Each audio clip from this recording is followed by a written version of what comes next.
Good morning and welcome to Saturday special of Dr. Lamba's Awakening. Just yesterday, millions of the people in India and Indian diaspora celebrated a birthday, the birthday of Krishna, the Janmashtami, when some 5,000 years back he was born. But while they were celebrating, I was thinking, is it merely the day of his birth? As a matter of fact, it's not. This is a day that celebrates not the birthday of an individual called Krishna, or even a God incarnate, Vishnu incarnate as they call him, but this is a celebration of conscious living. And Krishna himself makes a categorical statement on the divinity of his birth while speaking to Arjuna in Bhagavad Gita, verse 4 to 9. One who knows the transcendental nature of my appearance and activities does not upon leaving the body take his birth again, but attains the eternal abode, O Arjuna. So this shows that he is in fact not an individual. And that's why Brahma, the creator, too addresses Krishna as a cause of all causes. We always say God is a causeless cause. The creation of the world is a causeless cause. But here, according to the Hindu scriptures, Krishna is the cause of all causes. So there is no causeless cause. Rather, he becomes the causeless cause. Krishna is thus unborn and hence the events leading up to and including his birth are unique. And this is possibly the only leader who has such a comprehensive personality. And all the events leading up to and including his birth are unique. Therefore, spiritualists and scholars combine across the board on just this one episode. Normally what happens? When a person is born, it's a time of celebration for the family members, the mother, the relatives, the medical staff, who are all involved in the process would at least attest that childbirth is a traumatic event, even in normal delivery, let alone when it is in the time associated with complications. And Krishna's birth was far from ordinary. So you celebrate the day not as a birthday, but as an appearance day. Not only his birth, but his activities are extraordinary. He killed the various demons sent to Vrindavan by his maternal uncle Kans, not with weapons, but just as a sport when he was a mere boy. And when Arjun was at the crossroad of crisis, Krishna, playing the role of an humble charioteer, spoke this concise science, not relevant to Krishna, Arjun, but to all of us, how to navigate the complex and ever-changing material world. Now, Arjun becomes a mouthpiece through which Krishna spoke to all of us. And not only the first ever help book. We are now seeing thousands of self-help books, but Gita is the first self-help manual of mind control and personal growth.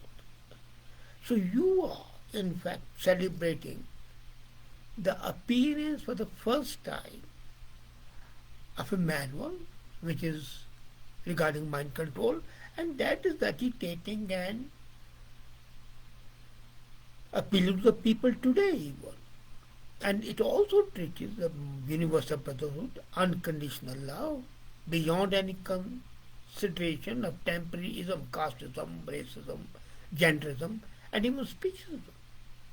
So auspicious occasion of Janmashtami is a time when we have to give and our gratitude not for his coming, but for what he has given us.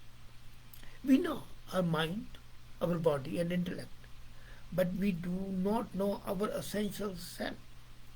And that essential self is Krishna, pure consciousness. That's why when you celebrate Krishna Janmashtami, You are celebrating not Krishna's birthday in a way, no. You are celebrating realization of your consciousness. And the celebration of Krishna's birthday is celebration, as I said, of conscious living. Look at the life of Krishna and his actions. Each action, each second of his life is consciously done. And that's why he is revered as an avatar. An avatar is what? That he descended. Avtarati iti avatara. When a man falls into a pond inadvertently, other man jumps and saves him. The former fell into the pond unconsciously, but later jumped consciously.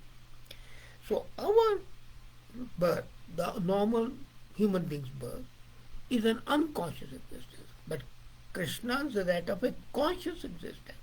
And when a man performs a job consciously, it assumes a personified form. So Krishna becomes a persona. And in recognizing that, we are endeavoring to attain or approximate that place. And because of that, he is also known as Achyutya, meaning one who has never fallen. He never fell. Second quality, cheerfulness. His life is full of trials, tribulations, like everyone else. Yet, have you ever seen any picture, any depiction, any single word in all his discourses where you cannot imagine his smiling face or the music? We become serious even when playing a game. And he is cheerful even on the battlefield of Kurukshetra, except once he lost his temper when he decided to kill Bhishma himself. That was the only time. And that is the spirit of the sports person. Whatever may be there, you retain your equanimity, your cheerfulness, and then he is rooted in dharma.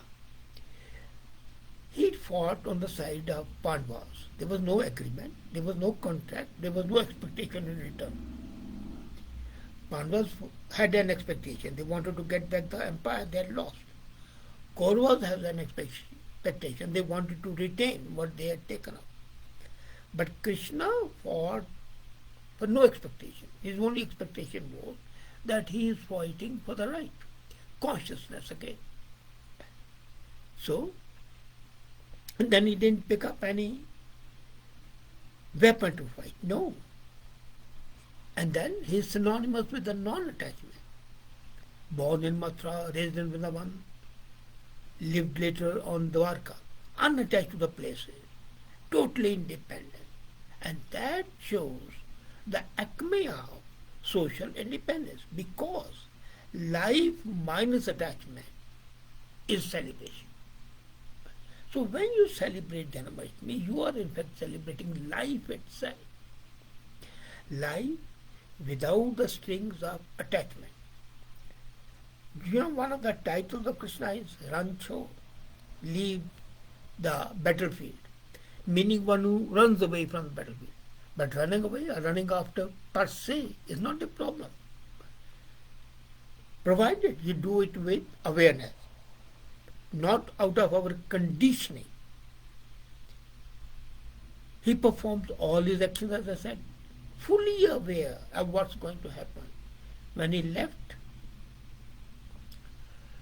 his hometown in Mathura and went to Dwarka, he was aware that he'll be called Rancho or he'll be called a coward, and he was. But he performed the action with full awareness, owning full responsibility, and not concerned about the name and the fame. Now imagine you're being in a position and you're withdrawing from a crucial thing, fully aware that you can win. People call you a coward, deserter, defeatist, but you are aware that you have done it for a greater good. And that awareness, that knowledge of consciousness is the ultimate one. And when you celebrate Janmashtami, you are celebrating that. Not just his eating butter and singing songs. No. All, as I said, he ran away from Mathura owning full responsibility. He is free of all conditioning, especially. Now, here's a very important thing, societal conditioning. Society is the biggest binding factor in the world. And then is the personification of love. When Draupadi, the wife of Pandavas, is being disrobed in the parliament by Kauravas, she seeks the help of Krishna. She knows that it's personification of pure love and kindness, no lust. And love personifies even an object, while lust objectifies even a human being. So people love their home and give it a name, elevating to the level of being animate, a living being, whereas someone in a relationship, out of lust, even for their spouse, they are reduced to the level of a product. So that is the difference. And when you celebrate Janmashtami as the birth of an individual, you are in fact reducing the level of your connectivity. And Christians, Janmashtami is celebrated everywhere to imbibe such a living. His life was in fact, what do we call it? Leela, a game, a sport. Now imagine, would you, any ordinary person, ever think of his life, of his trials and tribulations, of fighting wars, of protecting women's honor, and even being cursed by Gandhari and dying in a jungle, all alone, without a relation, without a friend? That thing is being called a sport, but that shows that since all he was doing with full awareness, with full consciousness, devoid of all impediments, all chains, all conditioning, so it becomes a sport. And that makes Krishna an ideal sports person, full of love, full of magnanimity. He lived his life unperturbed by the success and failure, enjoying every moment of it. And that becomes an example of us. The least trouble, pain, wonder disturbs us. We start weeping and crying and cribbing. Look at him. Lost all his family, all the whole Yadav tribe was wiped out. And he didn't lose his smile. Killed by a hunter's arrow. He didn't curse the hunter. Would an ordinary person do it? Because he knew, he was aware that he had taken an action, wrongly or wrongly, which had hurt Gandhari. And his curse was a normal thing. So his life and his living life as a sport gives inspiration. Remember, to live is to be conscious. To live is to be cheerful. To really live is to be righteous. To live in reality is to be detached. To live as a human being capable of associated with Brahm is unconditional. It's giving, it's loving, or just being. You are, therefore you are, but you are consciousness. So celebration of Janmashtami, which is normally undertaken at a very mundane level, has to be deemed as an occasion for understanding our social consciousness, our personal consciousness, and the bindings that bind us have to be broken. We have to merge with the Godhead. And that effort is a real celebration of Janmashtami. But Janmashtami celebration gives us an inkling, a message a hope that if Krishna could do it, we may not reach that level, but still we can do it. And that would be the real salvation and the real life. Now, how many people have ever thought or could ever believe that Krishna would one day be taught as a course? Now, imagine Gita is taught in the military academies, at least in 6 countries. Gita is taught in the management schools. I am aware at least of a score of such schools where it's taught. So celebration of Janmashtami is celebration of his teaching, celebration of his art of living, which he showed practically and leaves us with an example to follow.